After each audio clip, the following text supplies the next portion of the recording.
What's up, party people? Jude, snowboarder here from Facebook. Jude Junk, Facebook page, shop, YouTube channel, selling comic books and trying to share advice and wisdom. So what's the process for submitting to CGC?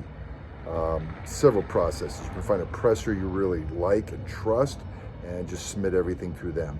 Problem is you aren't going to be able to have visibility into your books. You're gonna have to keep calling your presser to get an update, and he's probably not gonna have an update. So I bought the $150 membership, gives you $150 credit, so it's basically a wash, and then you can submit books. I can't even remember if there's a discount with CGC if you have a membership, and then they keep raising their prices, so I can't tell. So the process is pretty simple. They've redesigned their website and made it more user-friendly.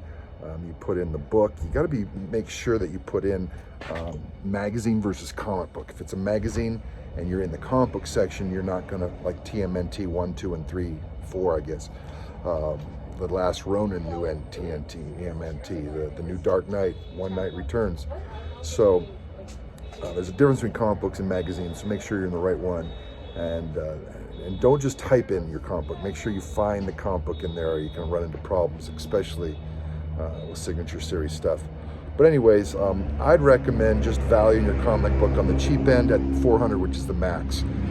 There's no price difference whether you value it at $120, $200, $300, or $400. So their lower tier, when you put in a value, goes all the way up to $400. So just put in $400 unless you have to go over. Then you got to get familiar with the tiers. You got to really decide how much insurance you want. That's what you're deciding on, is do you want to insure it for $400 or do you want to insure it for $1,000? And the question is, are you insuring it raw or are you insuring it graded? And I don't think anybody really knows. So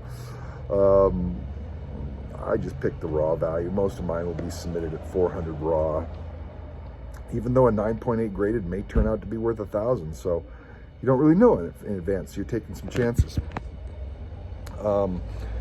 So you have to put in a value. Pre-screen, if you're gonna do pre-screen, you gotta do all the books you want to pre-screen at the same amount.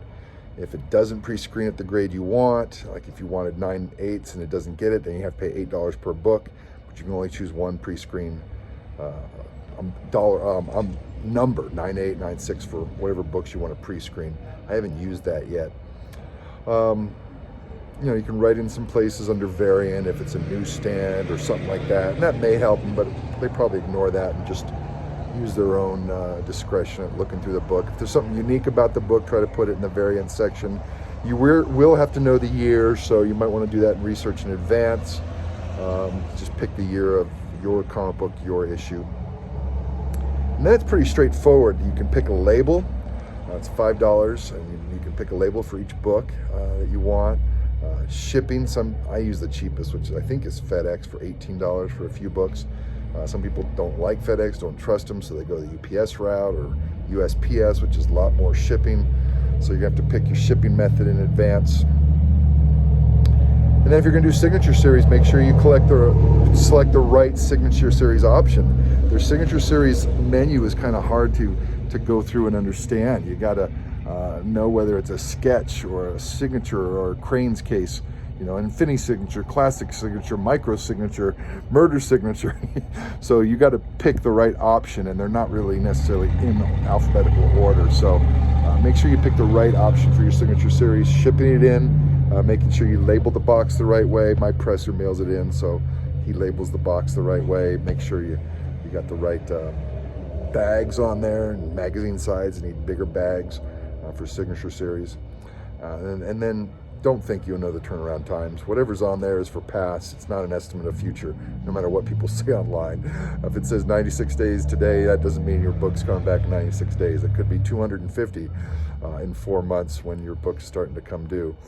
Do they really give you an update information of where everything's at? No, I can't figure it out, and I've been doing it 2 years. It says it's at CCS right now. Don't use their pressing. I had to, because I had to bump the grade, but it was a time thing for me. But don't use their pressing, use a private presser. But other than that, the CGC series process, or CGC process, has been streamlined. It's much easier. You get the membership, submit it yourself, unless your presser thinks he can really save you time and money. Sometimes there's the possibility that the presser gets quicker turnaround times. Happy hunting.